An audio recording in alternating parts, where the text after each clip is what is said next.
Everyone, আজ তোমাদের সাথে শেয়ার করবো আমাদের বাঁকুড়া অঞ্চলে বুধবার দিন একটা ভয়াবহ দুর্ঘটনা ঘটে। দুর্ঘটনাটা কি গাইস? দুর্ঘটনাটা হচ্ছে guys, আমাদের বাঁকুড়া অঞ্চলে পুয়াবাগান রাস্তাতে একটা সিএনজি ভরা ট্রাক যাচ্ছিল, তো যান্ত্রিক হারিয়ে ট্রাকটি বাস্ট হয়ে যায়, মানে পুরো ট্রাকটা পুরো বাস্ট হয়ে যায়। বাস্ট হয়ে যাওয়ার পরে আশেপাশে প্রচুর প্রচুর স্কুল ছিল, কলেজ ছিল, যেমন আমাদের ইঞ্জিনিয়ারিং কলেজ ছিল, বাচ্চাদের ছোট ইংলিশ মিডিয়াম স্কুল ছিল, আশেপাশে অনেক দোকান পাতি অনেক পরিমাণ ক্ষতি হয়। দু চারটা বাড়ি ছিল, সেটাও চলে যায় গাইস। তো গাইস নিউজটা কি তোমার সঙ্গে শেয়ার করছি। তো নিউজটা কি আছে?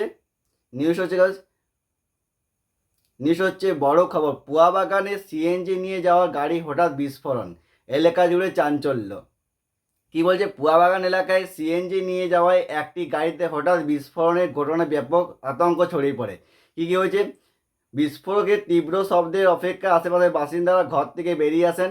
সেকেন্ড হচ্ছে, খবর পেয়ে পুলিশ দ্রুত অঞ্চলে পৌঁছায় এবং